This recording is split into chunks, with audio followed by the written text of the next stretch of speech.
Winter Latina Show. Hosted by IDM.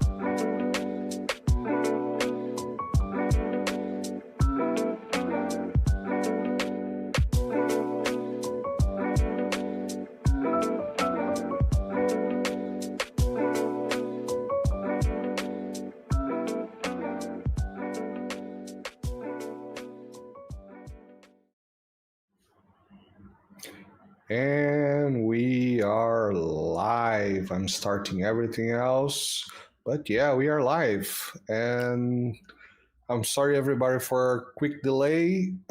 Technical issues, as usual. You know, since Nina decided to call me the tech genius, everything got broken here. Everything is working. Right. Intend on everything to work. Welcome to another fun-filled episode of the Winter Latina Show. I believe it's number 30, which is actually kind of hard for me to imagine because I wasn't really expecting to do these as consistently considering my insane work / outside life load, but it's actually a very nice little break, including the episodes where I have to prepare a lot, like today's episode. And true to my usual description, a show where we talk about death, destruction, etc., with a little bit of humor, we will talk about death or a death delayed today. So yeah. Marcelo, once again, this is our history story time that we like to intersperse with our guests. So Marcelo doesn't really know what I'm going to talk about. So much like you guys, he's basically tuning in and trying to figure out what's going on. Obviously, when I talk about these stories, sometimes there's a lot of clues, depending on how much context I can provide without really giving everything away. So his reaction is what it is. So Marcelo, there is this young man, he's 22 years old. I think we can all imagine ourselves at that age. And he is going on a vacation of a lifetime. So imagine your vacation as a young man, hopefully traveling without parents, maybe causing a little bit of trouble. And in fact, this young man is from a privileged family, so they can afford to send him on quite a lavish vacation. So this is not really like a solo trip at budget hotels, maybe like you and I, well, I don't know, Marcelo, maybe you stay at luxury hotels, but I prefer budget hotels that are still clean and accessible. At 22? At 22. I would love to stay in budget hotels. I'm a little bit older than 22. I know it's difficult to tell. Compliment me, just kidding. But I still prefer budget hotels as long as they're clean and a very good accessible location in terms of public transportation, if it's in especially a large city abroad, because that leaves you more money to go to do the things that you want to do. Visit one more city, visit one more landmark, go out for one more dinner. I think it's, for me, at least, it's worked. Maybe not, it doesn't work in some places, but definitely in other places it does. But basically, this young man is not like you and I, especially at the age of 22, staying at budget hotels. And he's also not traveling alone. I don't know about you, Marcelo. I prefer solo trips, but I have also traveled both with friends and without friends, but also with friends where the trip was really nice and with friends where a trip was a nightmare. And in fact, we're no longer friends. So I sort of had this full spectrum, and I prefer the kind of travel where you have a friend where you can do things together, but the friend is okay about separating from you, doing their own thing, especially if you don't share every single interest. You also have a nice break from each other where you can then get together and discuss what you've done. So in fact, my very first trip to Japan was like that. The friend who introduced me to that country, who's not Japanese, but who's been there many times, was awesome. So if I ever were to consider a person to travel with, a travel buddy, this would be the person, because we did things together. We did this thing separately. It was not an issue. A trip, actually, my only time I went to Italy, I went to Rome, was a nightmare because this particular person wanted to mold everything to her wishes, and the wishes changed on a minute-by-minute basis. And when wishes weren't, and there were multiple people involved, and when those wishes were not being catered to like a princess that she was, there were fits being thrown. So imagine 20-something-year-old, almost 30-year-old going on sorry, a 2-year-old going on 30, or the other way rather. So like toddler level tantrums. So this was like my other experience. But going back to this young man, I don't think he was a nightmare to travel with, but if he wanted to snap his fingers and get what he wanted, much like the princess who kind of a little bit dampened my trip to the beautiful city of Rome that I'd love to revisit one day again without her. If he had just snapped his fingers. And I meet you there. It's just around the corner. Yeah, that would be awesome, actually. And yeah, so unlike this princess, this particular young man could have just snapped his fingers. Again, I don't think he was super demanding. I mean, beyond being raised in a sort of privileged social status where he probably had that demand built into the way he was raised, he could have just asked. And no questions asked, he would have received what he wanted. So I don't think he really needed to throw temper tantrums and pretend to be a toddler like this this girl I'm thinking of, who was nearly 30 years old at the time. So yeah, he was traveling with multiple people. And in fact, it was a family tradition of his for many generations to go on this sort of, not, I guess you could call it coming of age. I mean, yes, he was 22. He wasn't like 18, but he was, quite young, coming of age trip where he got to learn about foreign places, foreign people, foreign wildlife, foreign landmarks. And of course, his family didn't always go to the same location. And this particular trip had multiple locations, but they sort of maintain that educational component of learning on site, which of course, there's no argument that it's better than just reading a book or accessing information in some other remote way where you're actually immersed in that culture, even as a tourist. So he was starting his journey in late October, and some people would say, well, that's kind of late in the year. It's going to get cold. But he was going south and he was going east. So this was probably the perfect time to go where the air was not as hellishly humid in some of these places. And he was someone who spent all of his life in a very cold place with cold winters, lots of snow. Most of the time he spent his life in a place that was also damp. And so very, very different kind of climate. So I know for someone like me, I've lived in different cities in 3 countries, but always in the north. So I handle the cold very well. I can handle heat. Let's say 40 degrees Celsius is unpleasant. I can manage it. I do not handle humidity well because I'm just not used to it. So for instance, if you talk to, I don't know, an American from Louisiana versus me, like I could not do that. I could not live there.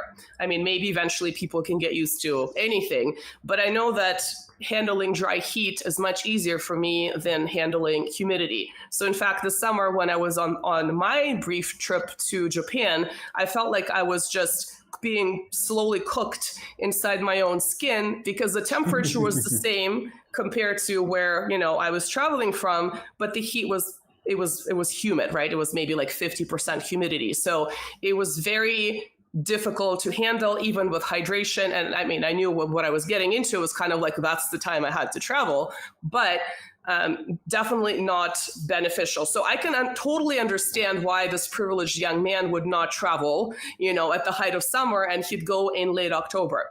So his first stop was to go to Greece. And in fact, he picked up a family member outside of Athens. We can call him Cousin George. Cousin George was a fun person to travel with as well. I don't know if you've ever traveled with, cousins, brothers, siblings. If you had kind of a positive experience, it was for this young man as well. And from there, they ended up going on this insane vacation of a lifetime. Can you guess what the total distance is for this trip? Now imagine multiple countries. Yeah. Hard to say, right? 51,000 kilometers. That is a lot. That is a lot. That is a lot. And he used different modes of transportation. So he would travel by railway. He would travel by water. He would use other modes of transportation. Personally, if I didn't have to go to countries where you can only get there by plane or, I don't know, take a long time by boat, I would only travel by train. That absolutely, if it's like a nice train, right? Even if it's not business class, I think it's my absolutely favorite way to travel because You get to see beautiful, hopefully, occasionally beautiful landscapes, unless you're always going through cities. You get to just relax by reading or just having that mental break. I don't know, what's your favorite way of traveling? I feel like airplanes are, unless you're traveling business class, it's like a nightmare.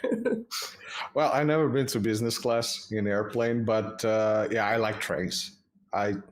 When I travel around here in Europe, whenever I have the chance to go to a closed country, I prefer trains. Yeah. Airplane is what I call a necessary evil, or whatever you may want to call it. It's just a nightmare. And when I have to go I feel home, like it's at least between 14 the hours. security, just the security feature of it, just the crowds at airports, and yes, from what I heard, economy versus business class is not as bad in the EU. In North America, it's definitely, there's like a big gap. And so if you're like an ordinary person traveling economy and you're taller than maybe 5'9", your legs are just not going to fit. Yeah. I mean, we've all been there. We know what that's like. So yeah, I think the fact that this young man had the chance to travel by train, I would have really enjoyed going to a lot of these places. But of course, he was not just traveling by train. He was traveling by very luxurious train. So I'm sure that was very, very, very enjoyable beyond what we've experienced. I think the only time I've taken business class train is in Japan again.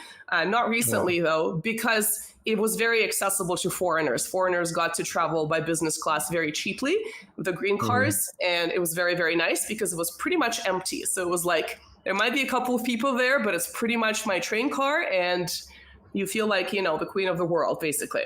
Yeah. So anyway, he picks up Cousin George, who was super fun to travel with in Greece and outside of Athens. And then he heads to Egypt. So you can kind of see why he started the journey sort of in late autumn, because where he was going, I think the weather probably would have been optimal in terms of not having to deal with, summer heat and humidity. And so he goes to Egypt. He is traveling along the Nile, obviously very impressive sights, sounds, landmarks, food, architecture, etc. And from there, he actually goes far. He goes to India. And he's kind of a typical tourist in this sense. It's kind of funny because, again, he's a very privileged young man, but he goes on a shopping spree. I'm not a big shopper, but I think sometimes it is fun to go shopping and maybe, get a couple of souvenirs for yourself, maybe like one nice thing and then some kind of less expensive things that are memorable. Also maybe getting like little gifts for, your family or your friends that would be useful to them, or some kind of like teas, things that they would actually use, right? You go to Asia, you get them some tea because it's really good tea. And so, yeah, this young man had much better financial capability than you and I for now. I don't know if we'll ever reach that level, but yeah, he went on a shopping spree.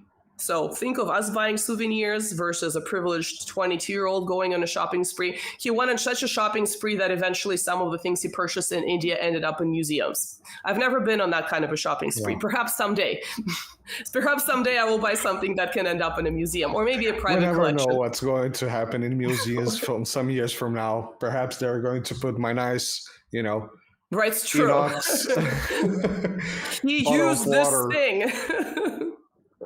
There we go.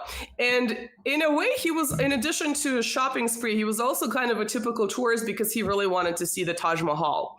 I've never been to India, and my background in art history is more about either Byzantine or Western art.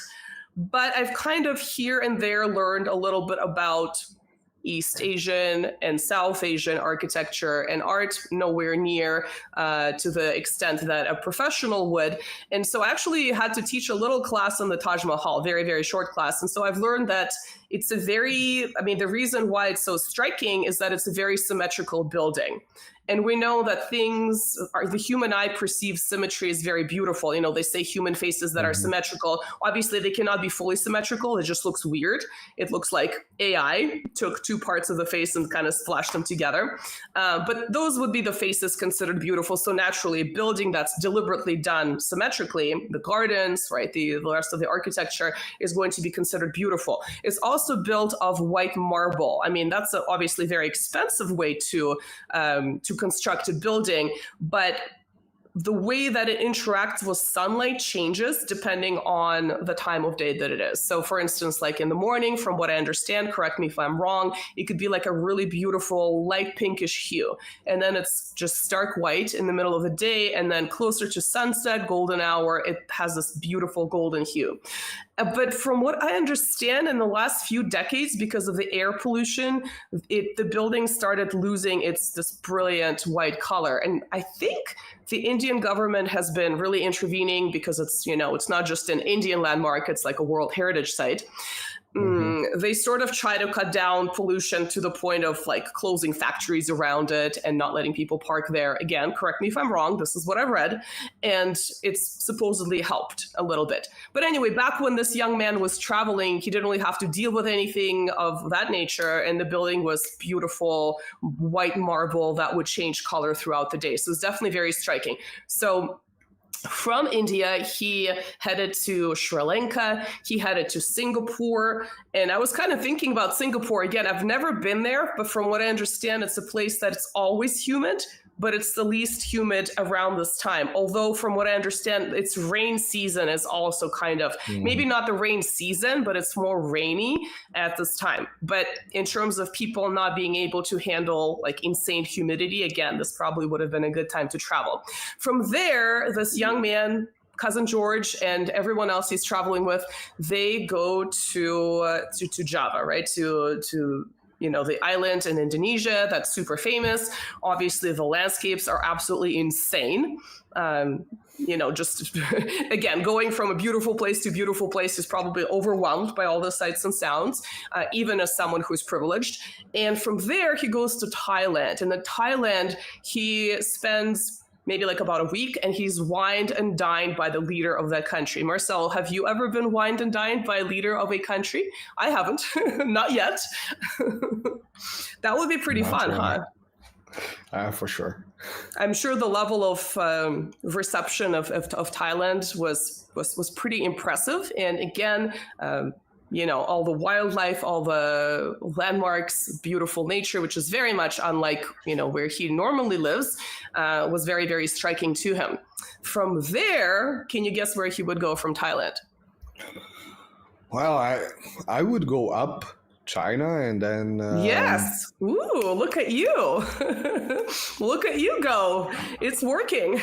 You can actually, not everyone can see a map in their mind, even people who know geography. But yes, that is exactly what he did. He went to China, and he specifically stopped in Wuhan, which I feel like in today's day and age had a little bit of a bad publicity connected to... We cannot say that in YouTube. Yeah, things that we cannot mention on YouTube.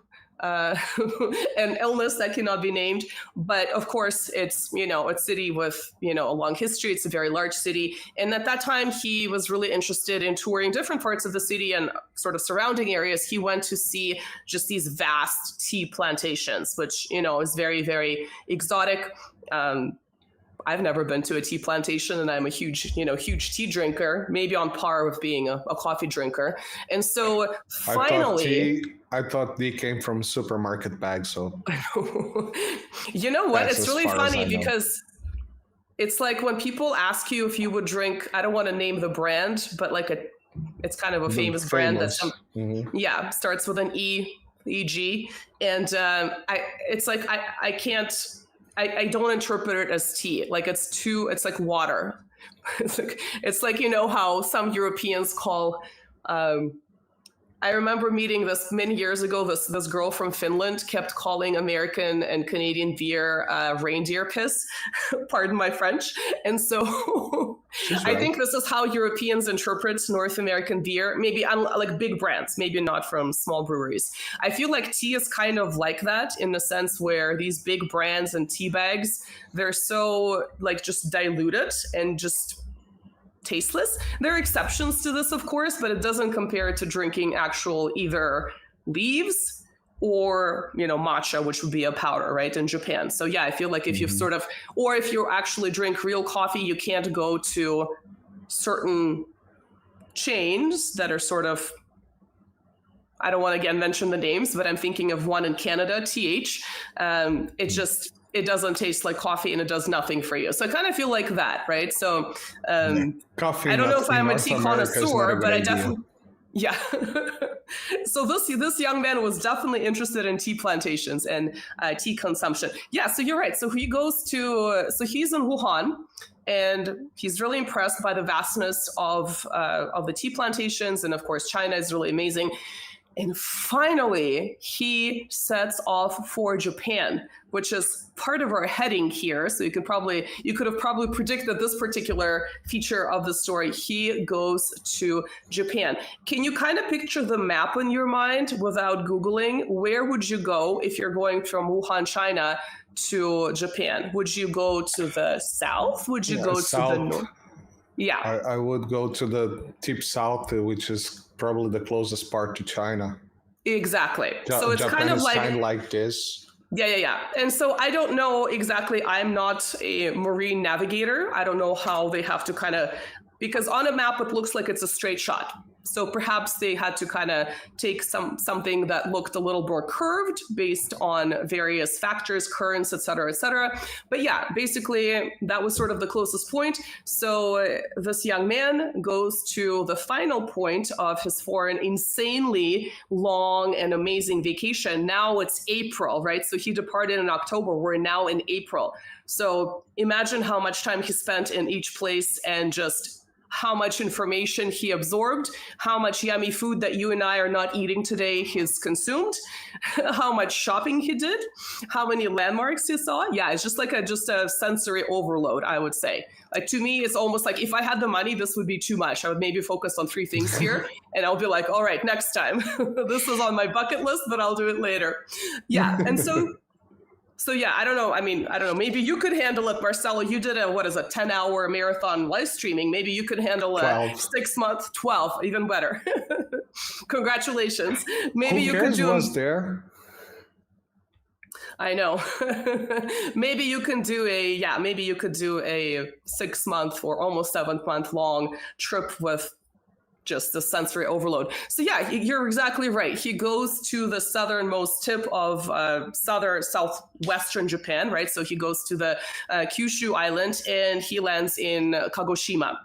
And from there, he starts heading sort of a little bit north and then a little bit east and a little bit east. So the first place that he goes to is Nagasaki. And of course, Nagasaki since 1945 is only known to the general public. That's the first thing they think of as the atomic strikes by Americans on Japan, right? Hiroshima, Nagasaki, that's how it comes up. Obviously, once again, it's a city with a lot of history. This was sort of one of the places where foreigners would travel prior to the time that we're talking about as well. So obviously, we shouldn't reduce the history of Nagasaki to this one very, very unfortunate, tragic, and avoidable, most important event. And so in Nagasaki, he does the thing that lots of young men do. Marcelo, can you guess what things 22-year-old slightly partying men would do?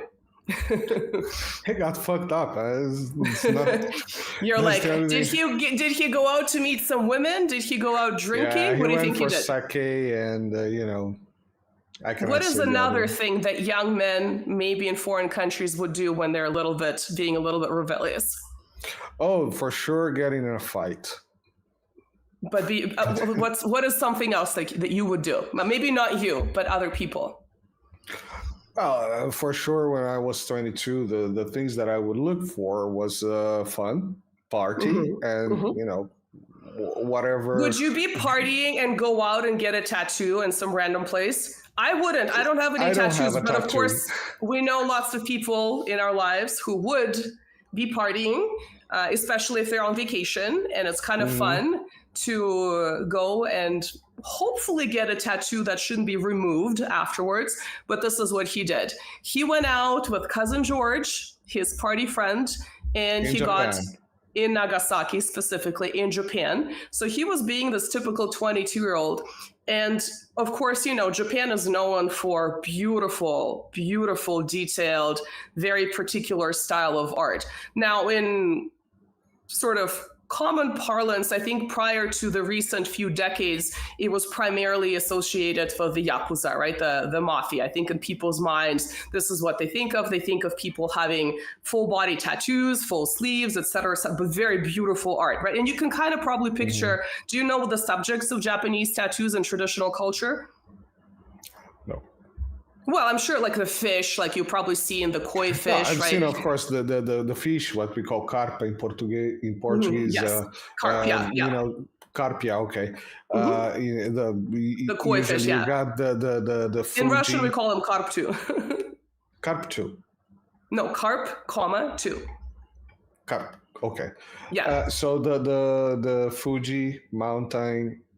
Things like that. That's So the natural what- things, and of course mythological things like dragons, right? So and- that's sort of and another thing. writings. Yeah, dragons. Yeah, so that's kind of another thing and sometimes people who really don't know much, they start confusing Chinese dragons with Japanese dragons, right? So, but you know, Japanese dragons have a very particular style. So our 22-year-old party boy went out and got a large tattoo on his forearm featuring a Japanese dragon using very, very skilled professionals from Nagasaki. It took several hours. You can kind of imagine how much time a detailed tattoo on a forearm that's fully colored, you know, using kind of traditional colors like the yellow horns, the green paws, the red belly, kind of like the traditional colors too, how long that would take. So he was a little bit rebellious, right, for a 22-year-old. Cousin George also decided to get a tattoo as well. So there's sort of a pair of these privileged party boys. And I've never been to Nagasaki. I've never been to Kagoshima, but I have been to that particular island. And so I've been to Kumamoto and I've been to Fukuoka. Kumamoto is sort of like dead center, maybe a little bit north. And then Fukuoka was like way north, almost facing Korea. And my initial trip, the very first trip to Japan where I didn't know anything about the language, one of the places I visited was Kumamoto, and of course it blew me away. It was not also a hot season yet. It was late spring, so it was much more manageable. It looked to me very tropical, you know, palm trees, et cetera, you know, kind of a very traditional old Kumamoto castle. And I sort of have these really, you know, when you have a really good trip, it kind of sticks in your mind. So this is one of the places that I have in my mind. I haven't been there since because it's kind of far to travel. If you flying into Tokyo, you have to sort of trek all across the country from the east to the west. And then, of course, Fukuoka was very interesting, too. It was much more north. I went there in late winter, so it was colder, much, much colder, and beautiful seaside park. And I did what I usually do, which is stalk wildlife and take pictures of predatory birds. Specifically, Japan is known for its kites. It's spelled much like the kite that you would fly in a park, but it's a bird. And so I've now have like a collection of these kite photographs from all over Japan, from the east, from the west. So that's kind of my, this is kind of my thing. I'm a little bit nerdy, but yeah, it's definitely fun. So that's kind of my experience with Kyushu. It's definitely worth visiting. I think most people who are sort of doing the one trip to Japan, they don't go as far because it's sort of like, well, I would say Westerners, obviously Koreans, this is like the closest point for them to come. But yeah, if you're flying from Europe or North America, they usually do, you know, the typical like Tokyo, Kyoto, etc. So they don't go as far, but it's definitely recommended. So you can kind of understand why our 22-year-old rebel with newly implemented dragon tattoo, which he did say was very painful. For someone who's never had a tattoo, he said it was very painful. You know, I think it was more than 7 hours that it took for them to actually implemented and fully completed. So from there, he ends up heading even more east, sort of northeast. So he goes to Kobe, and finally he ends up in Kyoto. And you know, Kyoto is probably, if it's not the second most visited, it's the most visited place, right? It's one of the old capitals of the country. It has intensely long history. This year, the Japanese government has been cracking down on tourists. Specifically, they banned tourists from certain areas because they were just, I would say, Western tourists, out of control. So for instance, you would have these Maiko girls who are dressed very traditionally. So they're sort of like mini geishas, to put it very roughly. Tourists would literally come and touch them, like Or they would go to areas that look very traditional, but they're residential. They're not like temples and museums. Like people live there, and they would just go and snap pictures. So I can kind of understand the Japanese government why they would be like, okay, guys, enough. Get lost. So you can kind of see why Westerners can be perceived as barbarians by East Asians when you see that type of behavior. Yeah, so it's a little bit out of control, but definitely Kyoto is known for very old traditional, just Kyoto, and I guess I would say the surrounding area, like Nara, for instance, very old temples that are more than 1,000 years old. So for instance, like the Toji Temple, and the famous deer park that's sort of in Nara that everyone loves to go and feed deer and takes pictures, like that's there these days. The Philosopher's Walk in Kyoto. So it's just like that city is just, for people who kind of envision Japan, it has all the traditional architecture, which kind of explains why people go there, to the point where it's overflowing with tourists.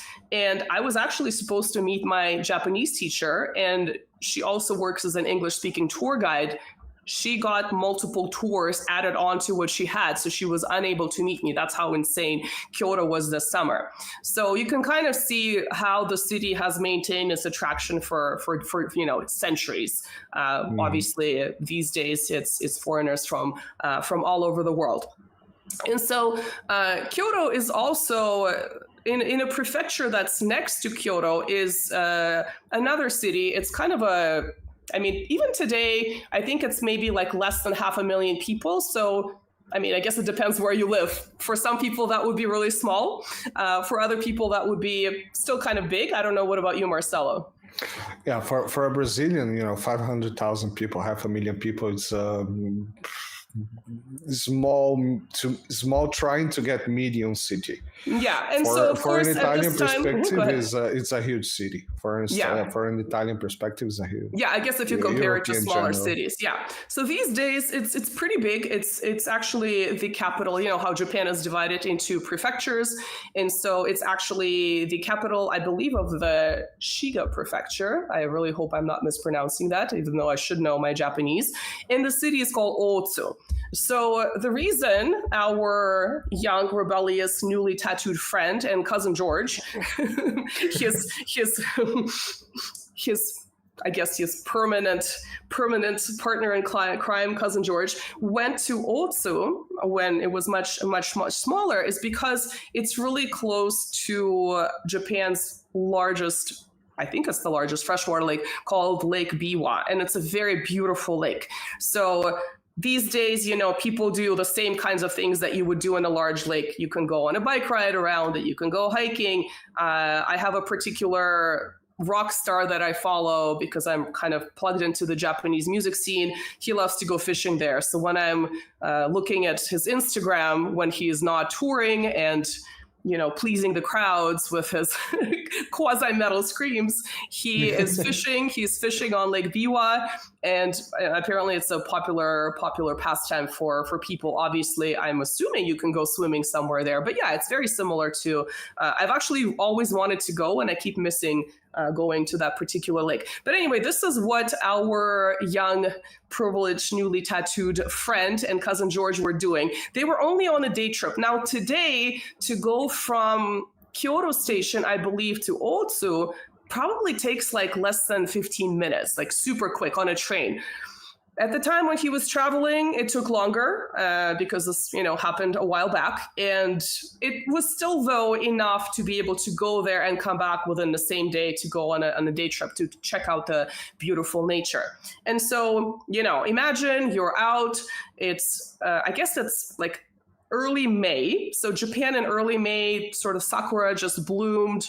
It's still very beautiful. It's very much manageable in terms of the temperature. It's probably, I would say, like fall, maybe October, November, and April, May, weather-wise, is probably the nicest time to go to Japan. And so, of course, they're enjoying the sights and sounds. And finally, it's time to go back to Kyoto, where they're staying.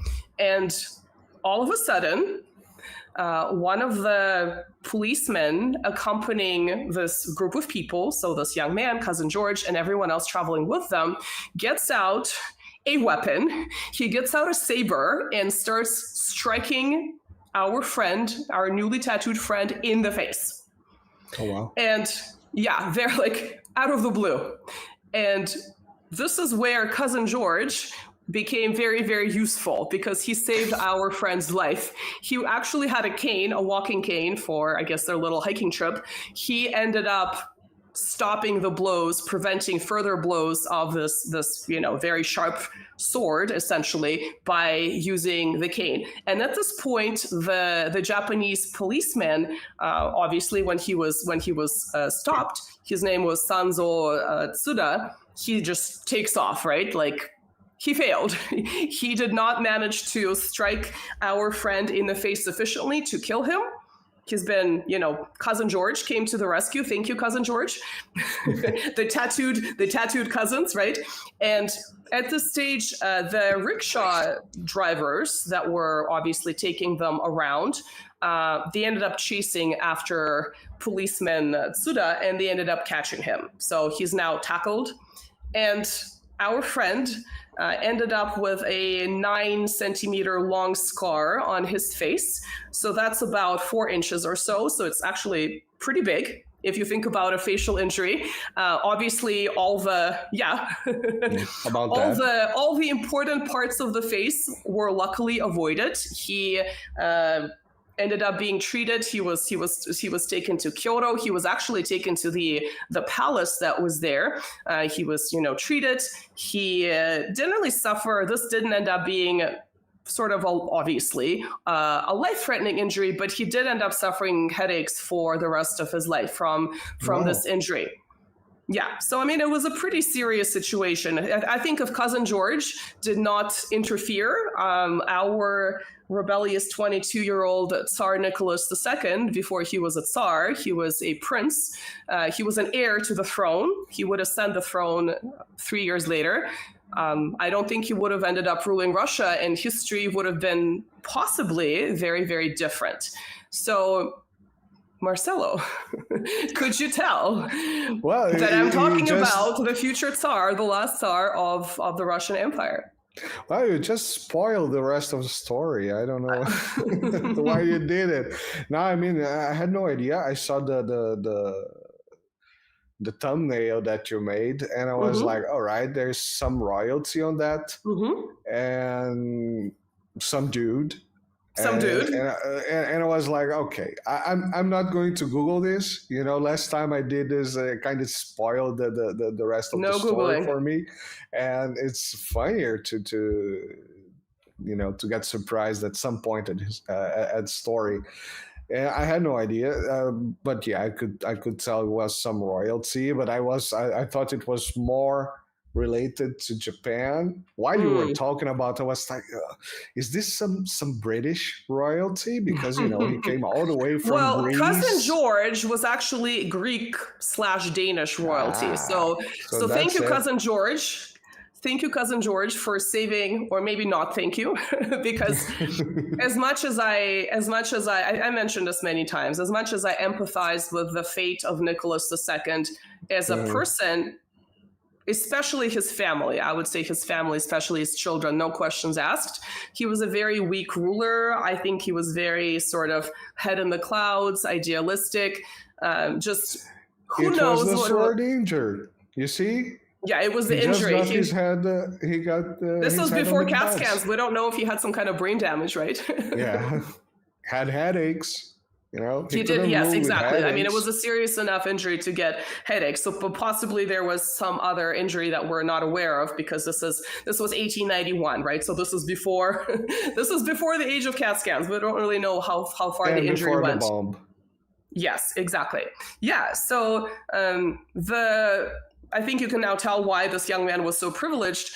But there are a few things that are very interesting about this particular situation, is sort of in the immediate aftermath, but also in the geopolitical context. So this policeman who attacked and unsuccessfully, did not kill Nicholas. And he was caught by these rickshaw drivers that were actually then very much complimented and awarded by, the Russian government. They were taken on the ship, et cetera, for acting quickly and helping apprehend the criminal.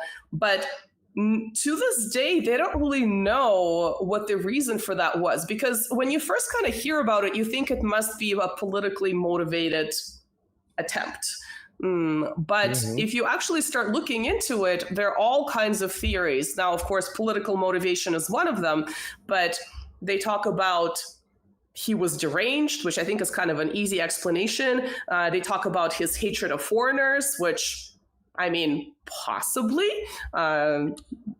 Japan had opened to, remember, Japan was pretty much a closed country up until the 1850s, when American Commodore Matthew Perry arrived with ships, gunboats, and engaged in a little bit of gunboat diplomacy, making Japan an offer it could not refuse, else the gunboats. And so Japan had to sign the Convention of Kagoshima, opening itself up. So then, of course, it had more contact with the United States, right, with Europe, with Russia, but of course it's like next to Russia, right? So there's a little bit of a different context there. And Japan was industrializing, the Meiji Restoration started. So, because remember, Japan was essentially a society that was, it had an emperor, but sort of an emperor in the name only, right? So it was run by the military government, essentially, right?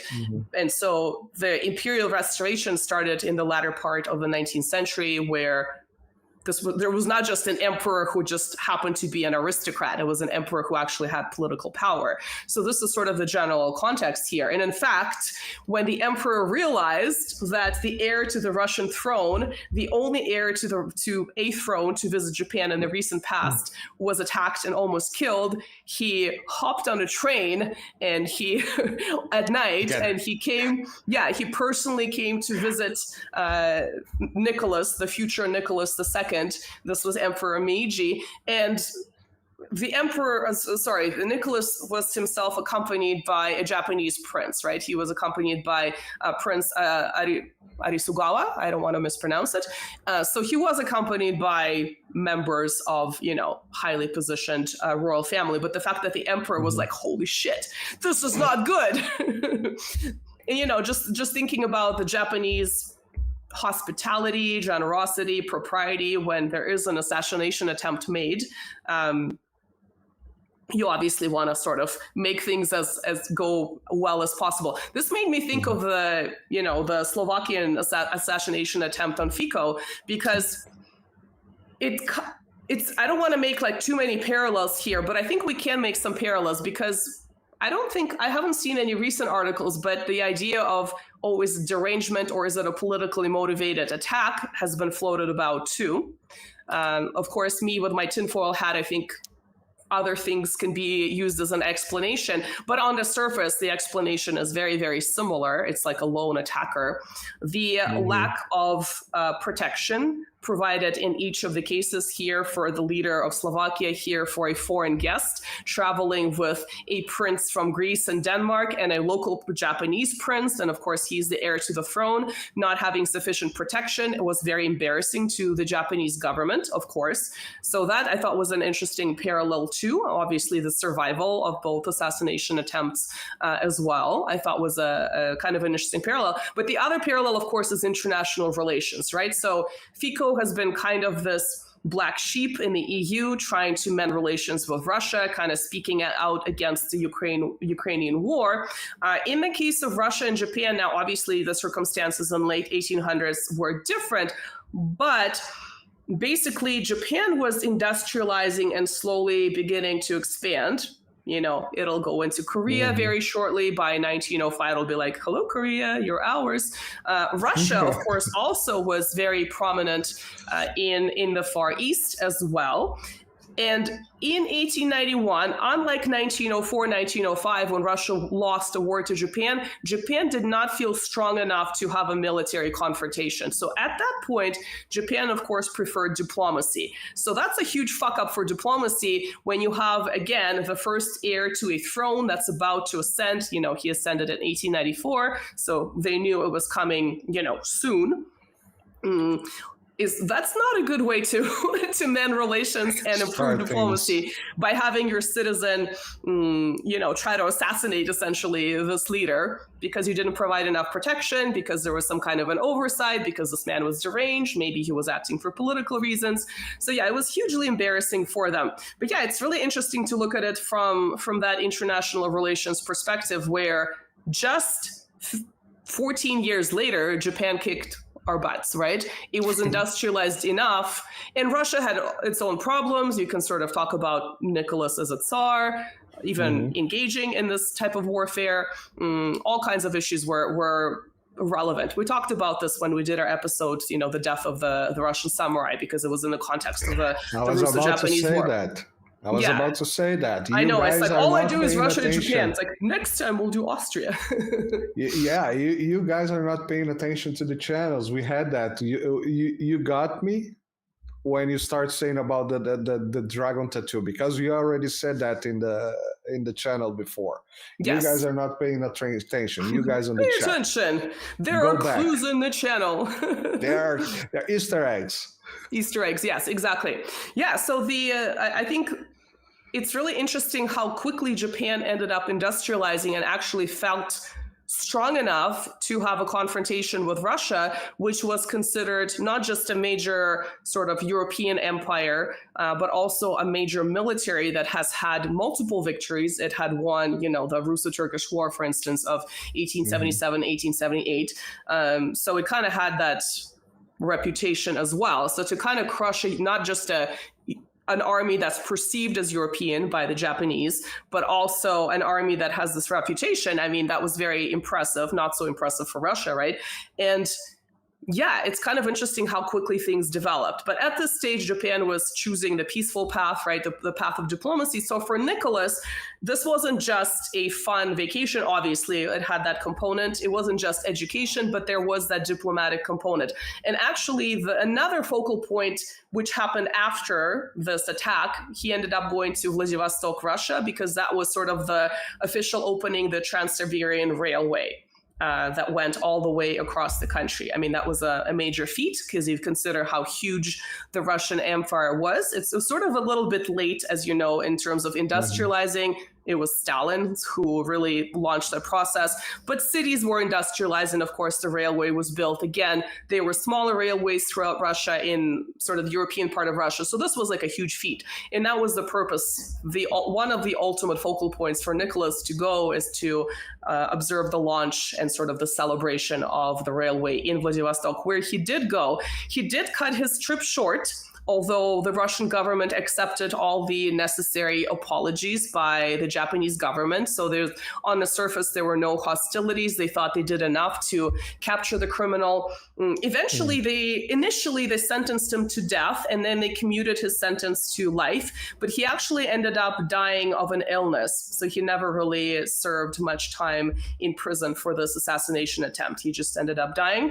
But because of this issue of embarrassment, just some insane thing, I think, again, for us who are not Japanese, the things that some people did were insane. Well, some of them did really nice things. They sent lots of letters and telegrams to the Tsar, apologizing, thousands, right? So that's understandable. But the government in the city from which this would-be assassin was from, they banned the usage of his first name and his last name. No more.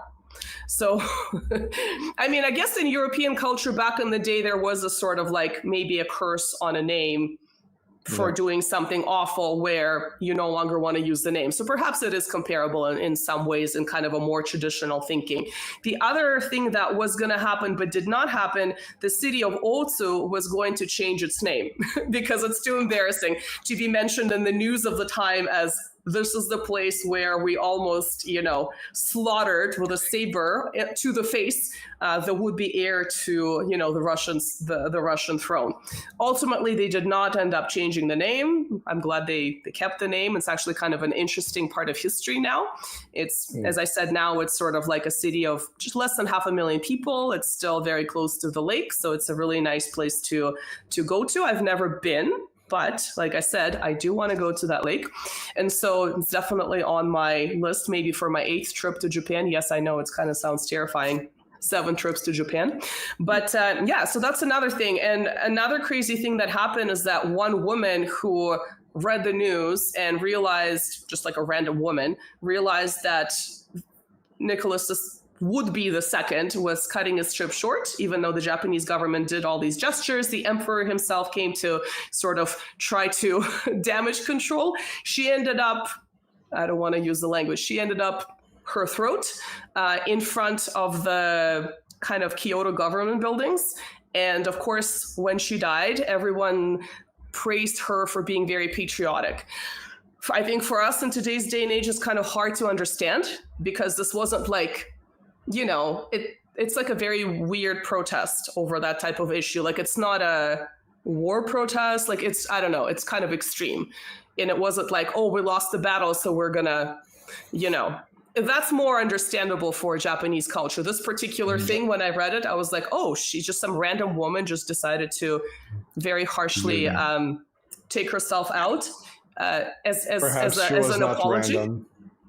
Perhaps she was not random. I mean, she is mentioned as like, she's not like nobility, but I guess she was dissatisfied with the extent of maybe apology seeking that her government engaged in, which again, to me strikes me as pretty insane. So that was another, I mean, I think there are all these little interesting parts of Japanese culture that you see that are sort of coming out of this incident as well.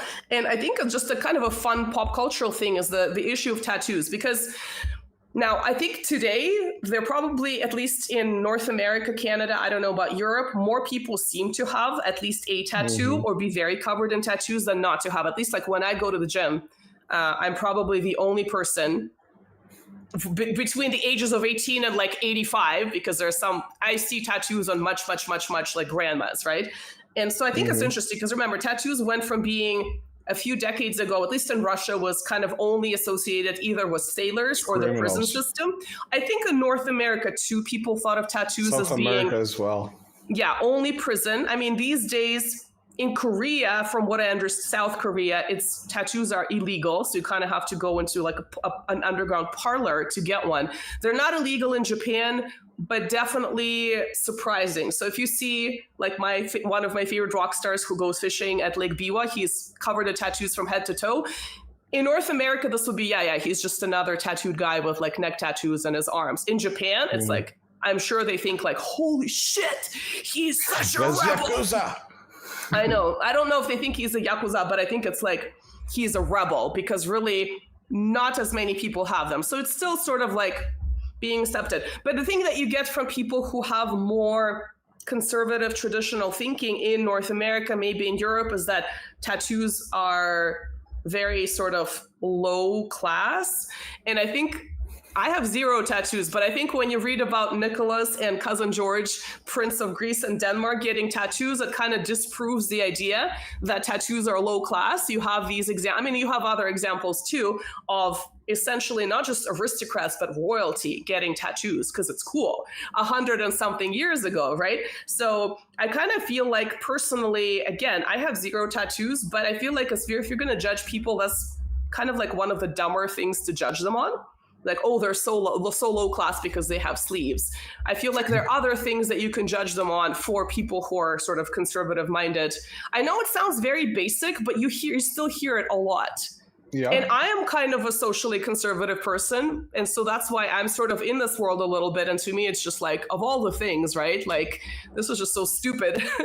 Look at Nicholas II. He's got his dragon tattoo on his forearm, and it was very colorful. Yeah, and look at Prince George of Greece and Denmark. He too had tattoos. Yeah, so yeah, I think it's kind of a funny also debunking of tattoos are only low class, or tattoos are only, you know, well, back in the day it would have been only sailors and prisoners who had them. Yeah, so I think that's kind of an interesting side note here. But yeah, I think in terms of where geopolitical relations could have gone if Russia were dissatisfied at this time, I don't know if people go to war over assassination attempts that are done by a random person, but I could see that happening because people have gone to war over stupid reasons many, many times. And that war would have turned out differently, right, from the 1905 war. So Japan, I guess, ultimately did damage control in a successful way where it could go and kick our ass 14 years later. So it succeeded. It succeeded in this regard. So yeah. Do we have any questions? Do you have any questions? I see comments on the live stream, but I'm not sure if any of them are questions. While you were talking, you basically answered most of the questions Most that of I them. would Okay, have, good. which was basically, so that's why Russia went to war against Japan, right? And then, yeah, I got the point there. And of course, you answer who the person is, and I even remember that the episode that we had before. So who cares? Actually wrote that. Hi, who cares? It sounds so weird. It's like I would just say like hi WC, because who cares sounds like hi, who cares. If people who are listening, I like saying that. I prefer calling who cares because, you know, I at some point I would just say, who cares? Who cares? Nicholas II was the original hipster, he mentioned here. I think he was. I mean, if you really think about it, he did. I mean, literally, Google him. He took selfies. He took freaking selfies of himself.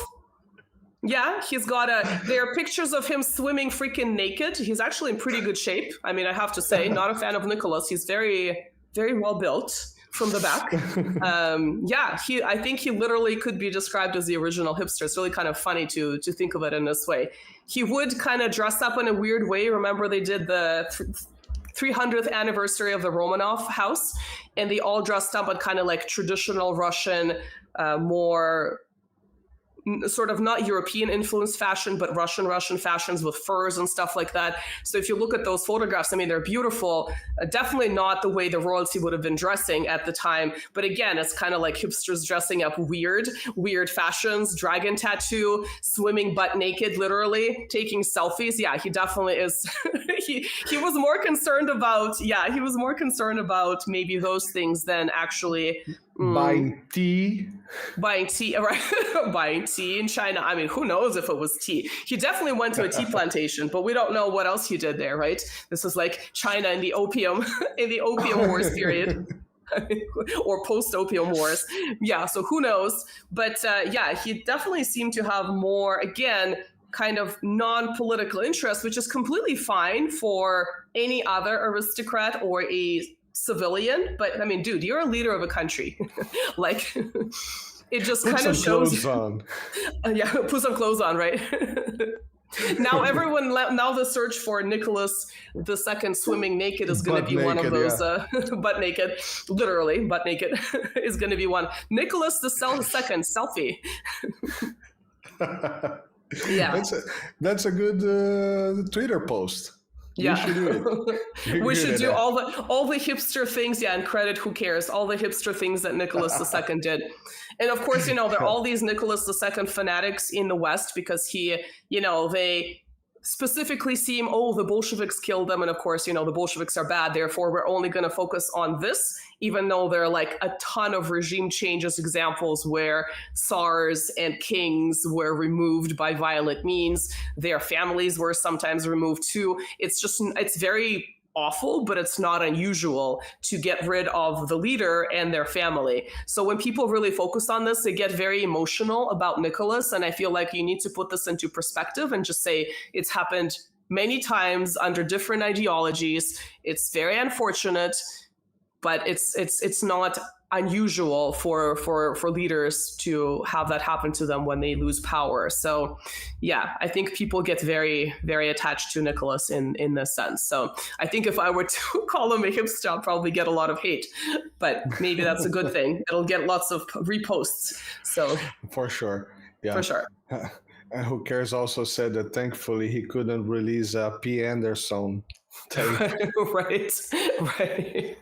There's lots of worse things Perhaps, that we never know.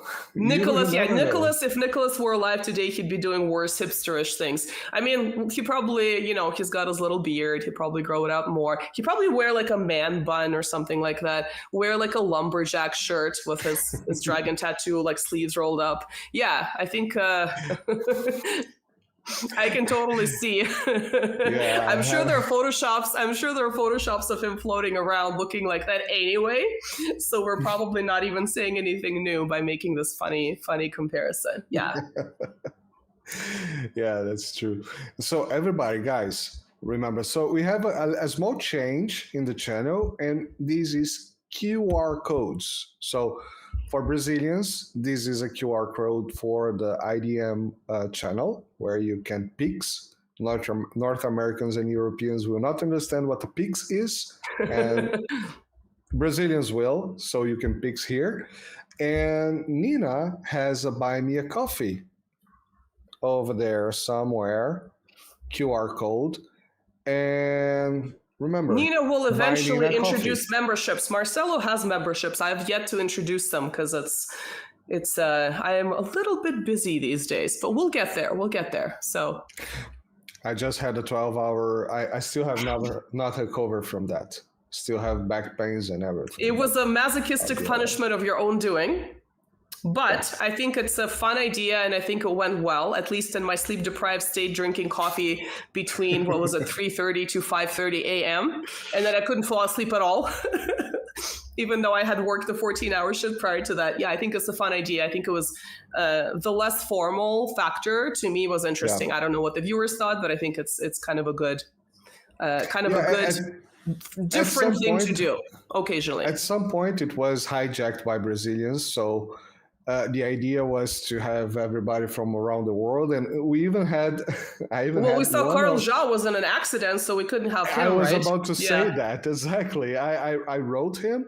He didn't answer me. I said, "Oh shit! Okay, he forgot about it. He has something And then else you to do." realized, oh crap, poor And guy. then at some point, his wife tweeted, "Well, Carl had been to an accident." And I said, "Oh shit, Laura's dude, like- are you all right?" Yeah. I WhatsApped him, "Are you all right?" And then we chat a little bit, and he was fine. He was okay. Yeah. CIA tried to break his tweeting hand. They didn't manage. Oh, there's probably more truth to that than we think there is, which is kind of scary to think about. Yeah, but anyway, this is all for me. We're now, as I've posted in my community tab, we're going to be doing Wednesdays because it works better for both of our schedules, unless of course there is a particular guest who wants to live stream because they don't necessarily have the capacity to do that. Sometimes we record, as you've noticed, who is available on a different day. And then, of course, we kind of follow their schedule if it works with our schedule. This is why it changes. But yeah, now we're going to be doing Wednesdays until further notice, or unless there is an individual guest that can only do it on a different day. So hopefully that works for everyone. But of course, people can tune in later. Oh, and by the way, I think someone asked, or a few people asked, why the live chat disappears. I think it's when I edit out that initial intro, YouTube doesn't repopulate it. I don't know why. I try to. What?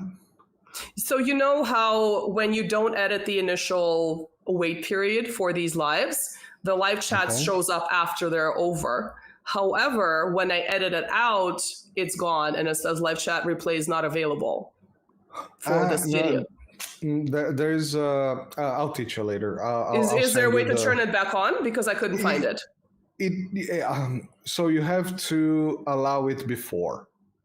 But I do allow it before. That's the thing. I always allow it, but when I edit the video, it says it's no longer available when I edit that initial bit. But I always click on allowing it. That's very weird. I have to check my own as well. I never checked that, and nobody Yeah. ever complained. But anyway, But, this is why a few people kept asking where it disappears. So it's not any kind of censorship. It's basically, As far as I we know. always turn it on to have not just the chat, but the replay, because I think it's Mhm. interesting for people to see and for me to see. And then Yeah. whenever I edit that initial, whatever, 10, 15 minute period that we're setting up, it just disappears and it says it's no longer available. I couldn't find it anywhere later, but maybe there is some setting that would bring it back.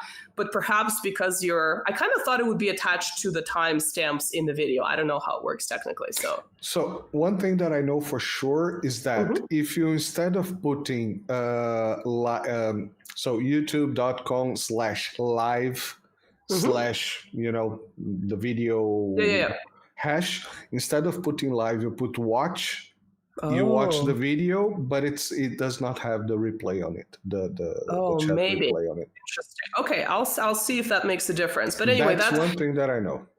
So, but anyway, I wanted to sort of address this question. It's not censorship. This has been my experience. Maybe I'm screwing something else up, but I've noticed that when I edit, because who wants to scroll through the initial, whatever, 10, 15 minutes? No one. When YouTube allows me to do it, within 24 hours, I do it. And then it no longer shows the comments. So it is what it is, but we'll figure it out. All right. Thank you guys for watching. Just everybody, before next week, I want to hear that Nina received a hell lot of cup of coffee. Okay. I want no to see begging, her Marcelo. biting her. No begging. I'm not begging. I'm telling you guys. Marcelo is taking charge. No, I think we should be nice, Marcelo. I'm nice. Help the work of the channels. We are here trying to do the best for you guys. Anyway, thank you for tuning in. We'll see you next week, and we'll continue, hopefully, trying to intersperse interesting guests whom you seem to be enjoying with story time. And I'm still working on my other videos that are more traditional format. It's taking a little longer because I'm swamped, but they will be up. And hopefully you'll like a little bit of the different approach that I'm taking to them, basically. All right, thank you guys. I'll see you in the next one, and so will Marcelo. See you guys. Bye-bye.